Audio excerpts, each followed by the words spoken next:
Banyak orang yang beribadah kepada Allah, tetapi belum Allah terima ibadahnya. Banyak orang yang diizinkan masuk ke sebuah istana, tetapi rajanya tidak keluar dari kamarnya menemui para tetamunya.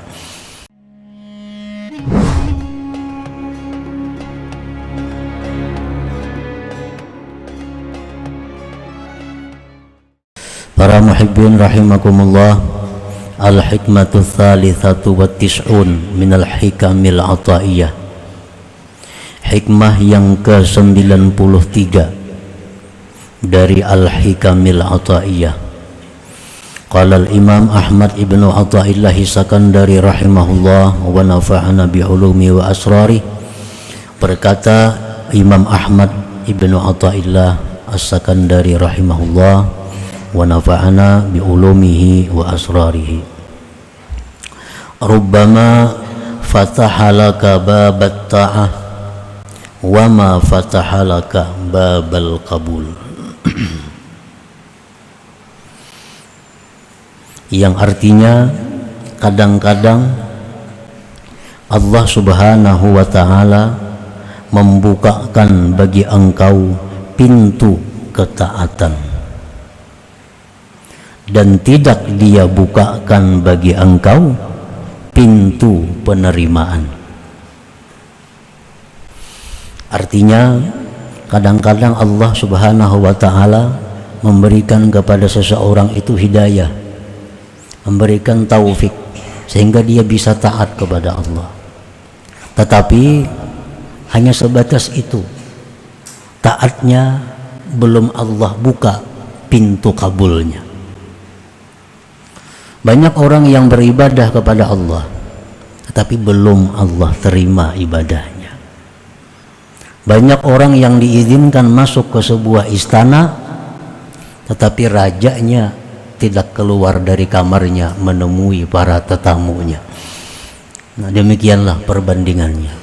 Orang yang sembahyang, membaca Quran, menuntut ilmu, itu laksana orang-orang yang diundang ke dalam sebuah istana kerajaan. Tetapi belum tentu rajanya bisa keluar kamar menemui mereka itu. Barangkali mereka hanya diizinkan sekedar masuk istana untuk melihat-lihat keindahan istana itu. Nah, para muhibbin rahimakumullah, demikian pula halnya banyak orang yang dibukakan hati untuk taat, untuk beribadah, tetapi Allah tidak menerima amal ibadah mereka itu. Allah tidak membuka pintu kabul bagi ibadah mereka itu, sehingga ibadah mereka itu tidak berbuah apa-apa. Ibadah mereka itu tidak dapat pahala apa-apa dari Allah subhanahu wa ta'ala. Nah, para muhibbin rahimakumullah, li'anna lil qabul syurutan zahirah wa batinah. Karena untuk diterimanya sebuah taat itu ada syarat-syarat yang zahir dan syarat-syarat yang batin yang mesti dipenuhinya.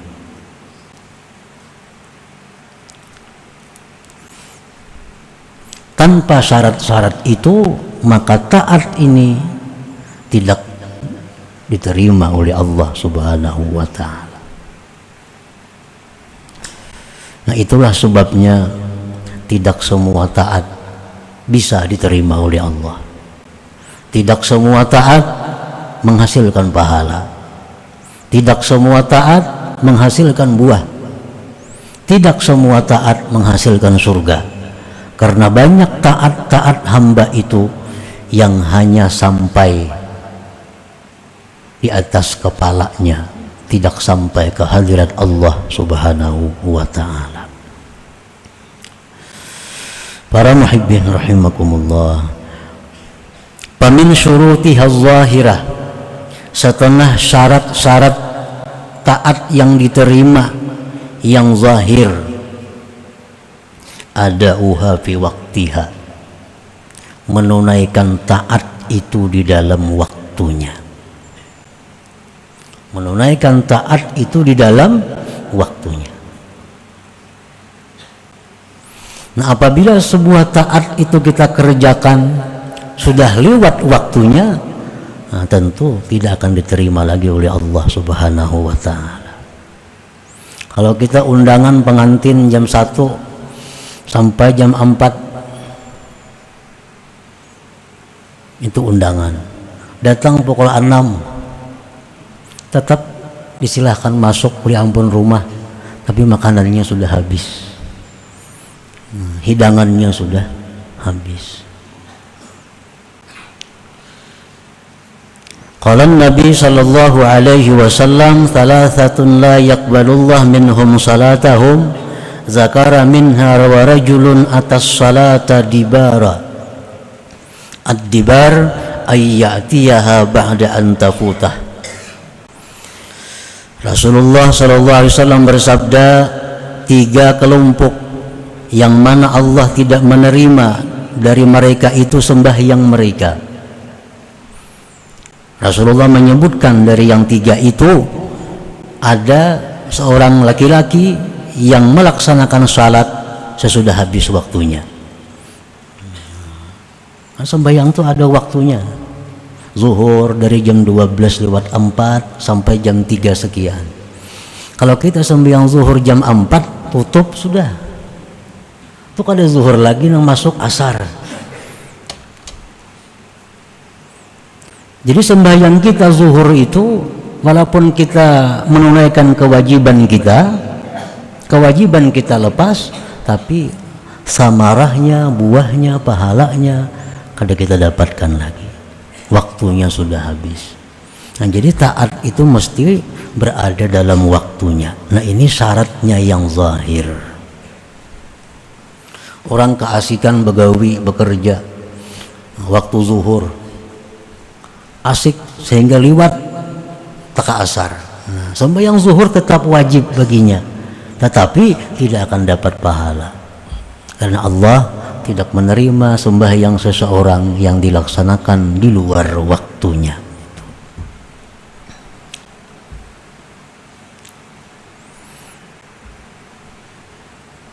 Nah, demikian pula apa-apa yang disampaikan oleh Rasulullah SAW tentang amaliyah. Yang ini baca pada waktu ini, nah, ini baca sekian kali. Nah, itu bilangan-bilangan itu adalah merupakan syarat yang zahir untuk diterimanya sebuah amal. Wa minha, setengahnya lagi dari syarat-syarat taat yang diterima itu yang zahirnya aklul halal, makanan yang dimakan halal. Qala Nabi sallallahu alaihi wasallam, inna malakan ala baitil maqdis yunadi kulla yawmin wa kulla laylah man akala haraman lam yuqbal minhu sarfa wala adla. Rasulullah sallallahu alaihi wasallam bersabda bahwa malaikat di Baitul Maqdis Palestina, malaikat itu berseru tiap siang malam. Apa seruan malaikat itu? Pengumumannya, siapa-siapa memakan yang haram tidak diterima baginya baik ibadah sunat atau ibadah fardunya. Makan makanan yang haram, baik yang haram zatnya, minum arak misalnya, makan bangkai, makan binatang yang tidak halal, nah ini haram zatnya. Ada yang haram wasilahnya, padahal halal beras, tapi caranya dengan haram. Nah, itu pun haram. Nah, kita makan makanan itu, setelah itu kita beribadah, Allah tidak akan menerima ibadah itu. Allah tidak akan berkenan memberi pahala ibadah itu. Berapa hari sampai kita tobat daripadanya? Sampai kita tobat daripadanya.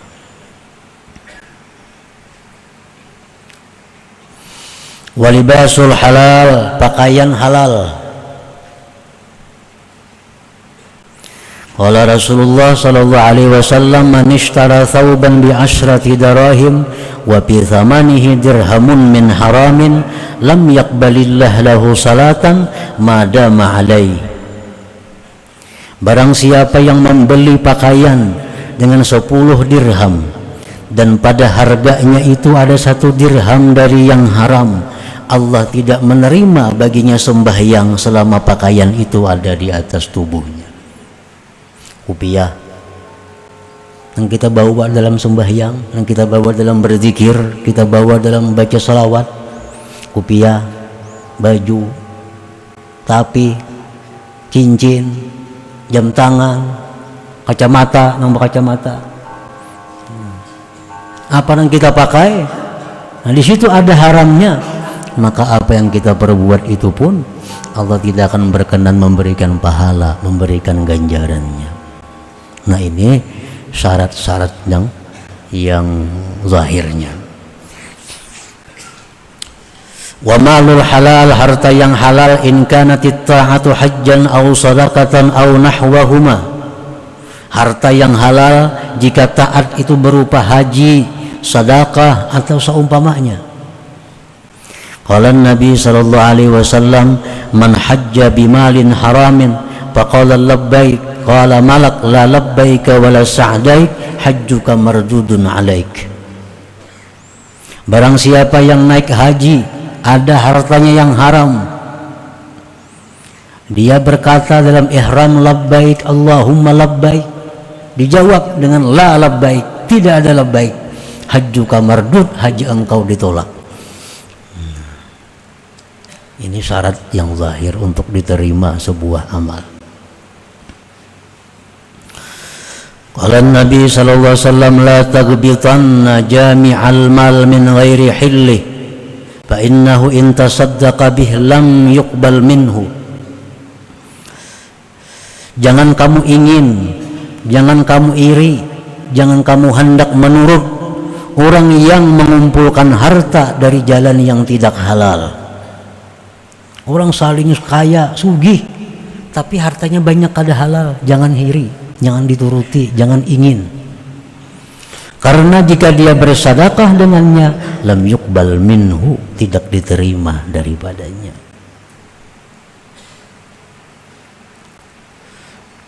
Nah kita lihat ada orang yang suka melaksanakan perbuatan yang haram-haram tadi, tapi orangnya rajin sembahyang, rajin tahajud, padahal orang ini membungakan duit atau berhutang berbunga duit, tapi tahajud orangnya. Nah, itu biasa aja, karena memang Allah ada membuka pintu amal tapi tidak membuka pintu kabul, pintu terima.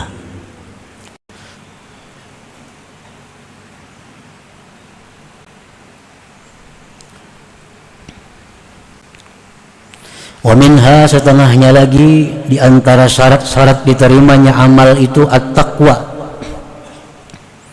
Qala Allah Ta'ala, innama yataqabbalullah minal muttaqin. Allah hanya menerima amal orang yang takwa kepada Allah Subhanahu wa Ta'ala. Orang yang durhaka kepada orang tua, contohnya orang tuanya tidak riba dengan kelakuannya, maka apapun ibadah yang dikerjakan anak ini Allah tidak berkenan menerimanya sebelum mendapat ridha orang tuanya. Ridallah fi ridal walidain. Keridaan Allah tergantung keridaan kedua orang tuanya. Anak durhaka, orang tuanya kecewa, orang tuanya tidak ridha, maka anak ini walaupun zikirnya puluhan ribu, walaupun puasanya tiap hari, tidak akan diterima oleh Allah Subhanahu wa Ta'ala, karena dia tidak takwa kepada Allah. Allah memerintahkan bakti kepada orang tua, dia durhaka. Para istri yang durhaka dengan suaminya sama dengan halnya. Kelakuan istri, tingkah laku istri, tutur kata istri yang tidak berkenan di hati suaminya, sehingga suaminya kecewa, tidak ridha kepada perbuatan atau perkataan si istri tadi, maka apapun ibadah yang dilakukan oleh istri itu tidak berkenan diterima oleh Allah Subhanahu wa Ta'ala sebelum suaminya meridai kepada istrinya itu. Kenapa sebabnya? Karena istri yang durhaka itu istri yang tidak takwa kepada Allah Subhanahu wa ta'ala. Banyak orang durhaka lawan laki wani di puasa senayan Kamis orangnya tasbih di tangan, tahajud. Lawan laki maka durhaka biasa itu. Karena Allah ada membuka orang pintu amal, tapi Allah tidak membuka pintu kabul. Jadi jangan diulah ukuran bila orang pak amal itu pasti baik, kada tentu. Pak amal orang ngejar, kada tentu baik. Karena Allah ada kadang-kadang memberikan orang itu pintu beramal, tapi tidak pintu kabul.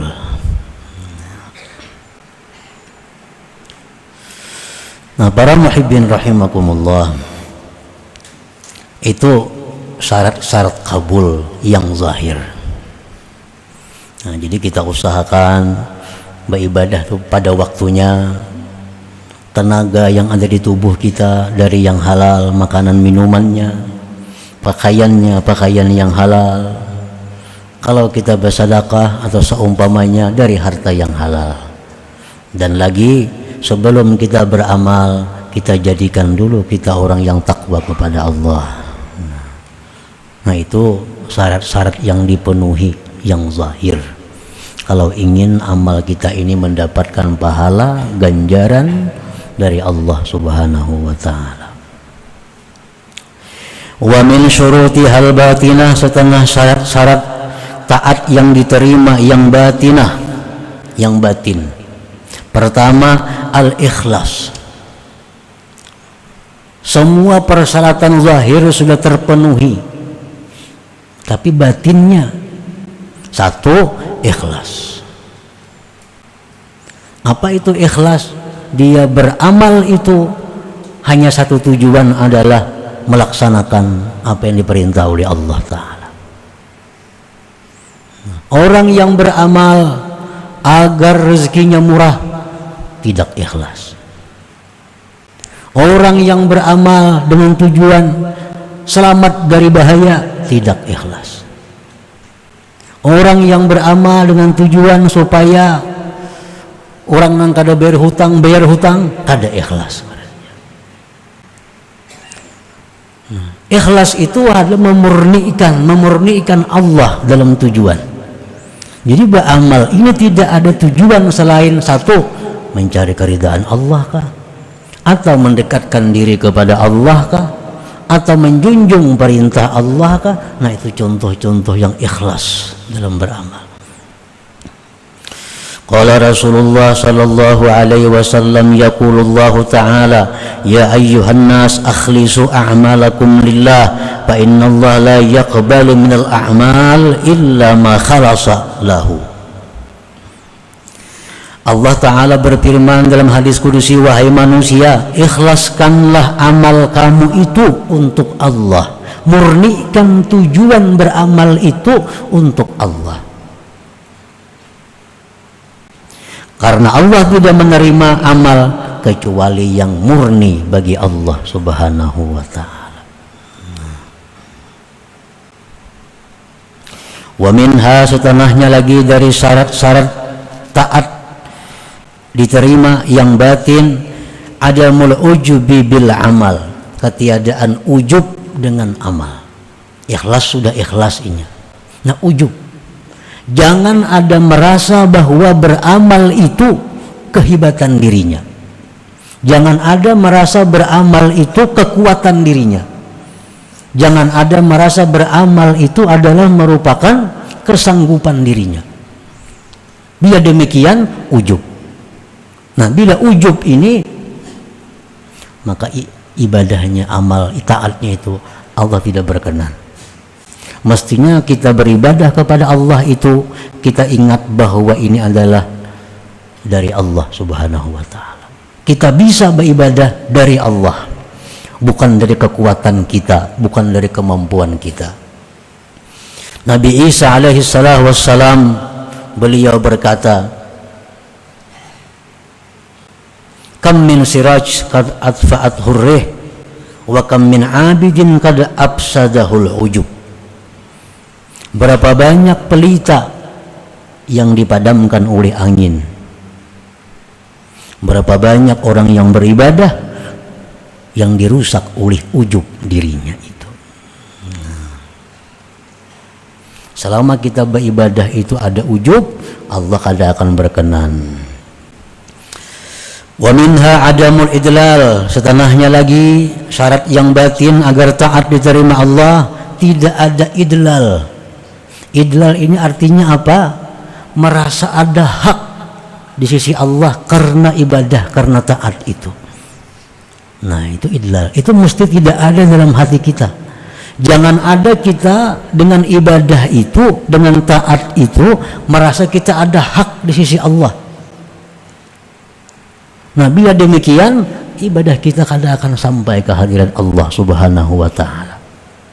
Rasulullah SAW bersabda, "Inna salatal mudil la turfa fawqa ra'si." Sembahyang orang yang merasa ada hak di sisi Allah itu kada terangkat dari kepalanya. Apalagi sampai ke langit, apalagi sampai ke hadirat Allah Subhanahu wa taala. Kita ini beribadah. Lalu kita merasa ada hak di sisi Allah.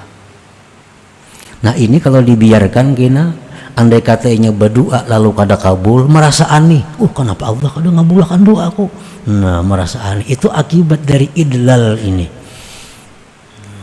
Ini sudah dibaca, ini sudah dilaksanakan, ini sekian kali, kenapa kada kabul juga? Nah, rasa aneh Allah kada mengabulkan doa kita. Ini akibat dari idlal itu. Karena dia merasa punya ada hak di sisi Allah. Nah, itu merusak ibadah kita. Wa minha, setanahnya ada mutakabbur biha. Nah, tidak ada merasa mulia, merasa lebih besar dari yang lainnya dengan taat itu. Sapa kawanan nih, inya aja saya kurang tahajud, lalu inya merasa dirinya paling baik pada kawan-kawannya. Nah, ini sudah tanda tahajudnya ditolak oleh Allah. Wa adamul istisghari man lam yaf'alha, dan tiada mengecilkan orang yang tidak memperbuatnya. Kita bisa berzikir 10.000 sehari, ada kawan 1.000, inting 1.000 asal kada apa-apa, nama anggap remeh kawan yang 1.000 itu pertanda bahwa amal kita pun tidak diterima oleh Allah Subhanahu wa taala. Nah, itu contoh-contoh daripada syarat batin agar sebuah taat itu diterima oleh Allah Subhanahu wa taala. Fayambaghi lil 'abdi an la yanzura ila suwari ta'at li anna suwarat ta'ah la taqtadi wujudal qabul lima qad tadammanathu min al afati adh-dhahirah wal batinah al qadihatil mani'ati lil qabul. Maka semestinya seorang hamba itu tidak memandang kepada bentuk taat, rupa taat, karena rupa taat itu kadang menuntut akan adanya penerimaan Allah. Walaupun setiap taat pasti diterima, kada. Nah, karena sesuatu yang mengandung akan dia daripada penyakit zahir batin tadi yang merusak, yang mencegah bagi diterimanya. Li'anna al-ibrata bit-ta'at qabuluha la wujudu suwariha, karena yang dipandang dengan taat itu diterimanya, bukan adanya. Dalam Quran contohnya Allah mencela orang yang taat. Fawailun lil musallin, celaka, neraka orang yang sembahyang. Nah, sembahyang kan taat, tapi sembahyangnya tidak ada artinya. Fawailun lil musallin alladzina hum an salatihim sahun, yang mana mereka itu dari sembahyangnya itu lupa, liwat waktunya.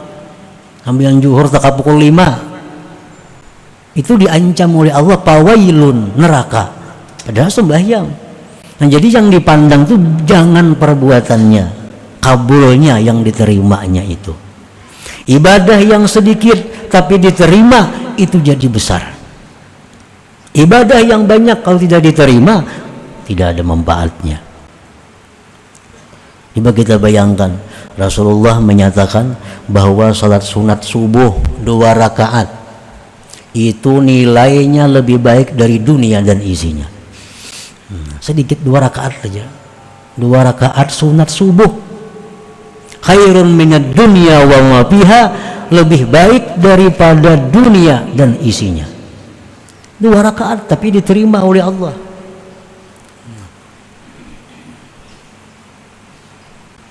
Ada hadis lain yang mengatakan berapa banyak orang yang sembahyang malam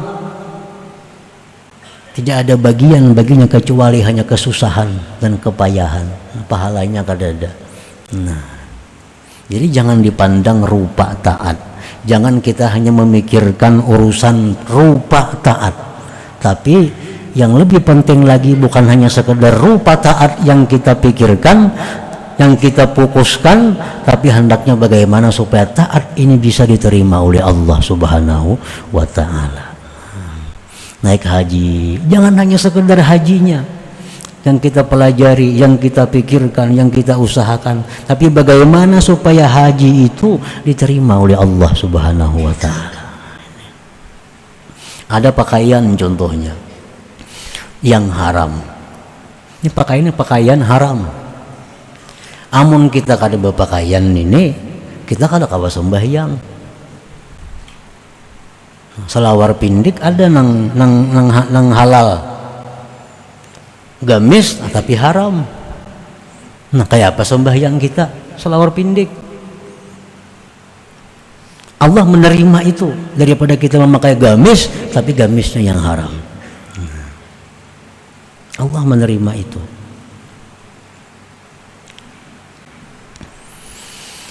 Alamatu qabulil a'mal, tanda-tanda amal yang diterima oleh Allah. Halawatul ibadah, summa halawatu syuhudil mun'im biha. Ini tandanya suatu taat yang diterima Allah. Adanya kelezatan, adanya manis dalam taat itu, dan adanya kelezatan memandang Tuhan yang memberikan nikmat dengan taat itu. Jadi beribadah itu ada rasa terhibur, beribadah itu ada rasa nikmat, nikmat dengan ibadahnya, nikmat dengan Tuhan yang memberikan ibadahnya itu. Nah, jadi bila kita itu beribadah nyaman, nikmat, nah itu salah satu tanda ini diterima. Itu tandanya. Yang kedua, al-unsu billah. Orang yang taat ini diterima taatnya, dia akan jinak dengan Allah. Dia akan selalu berada di hadratullah.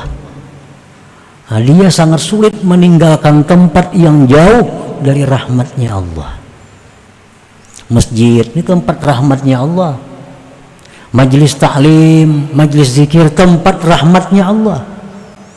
Nah, dia sangat berat meninggalkan itu. Nah, itu al-unsu billah. Itu tandanya, tanda ibadah yang taat diterima itu. Sembahyang zuhur itu 4 rakaat. Nikmat. Jaka boleh 10 rakaat digawinya, tapi kada boleh. Daripada nyamannya sembahyang zuhur itu. Nah, itu contohnya. Baca tasbih 33 itu dari Nabi. Subhanallah 33, Alhamdulillah 33, Allahu Akbar 33. Begitu baca subhanallah, nyamannya hati dengan subhanallah ini, nyamannya hati dengan Allah.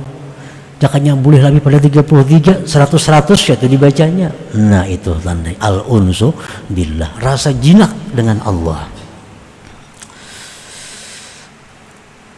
Itu tanda bahwa Allah berkenan dengan taat kita ini. Biaya salam sudah hilang pada masjid. Mestinya masjid itu kan tempat rahmatnya Allah. Andai kata diterima, berarti jinak, berat meninggalkan masjid itu. Tandanya lagi al-iktifa bi'ilmillah, dia merasa cukup dengan pengetahuan Allah. Ini berbuat taat, ini sudah cukup, Allah tahu. yang lain biar kada tahu Bapak. Nah, al-iktifa bi ilmillah, dia merasa cukup dengan pengetahuan Allah. Dia berzikir, dia tahajud, dia baca Quran, yang lain kada perlu tahu, yang penting Allah tahu sudah cukup. Nah, ini tandanya taat itu diterima Allah. Walhasil setiap taat yang diterima Allah itu akan membuahkan sifat-sifat akhlak-akhlak yang terpuji bagi orang yang ibadahnya diterima Allah itu.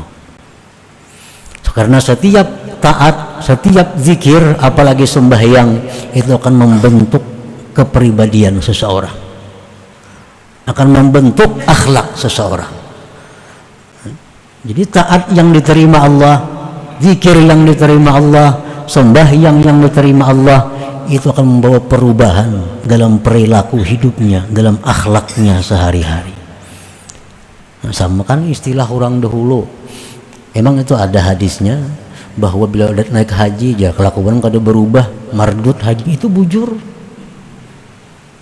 Karena haji itu perjalanan yang penuh dengan makna.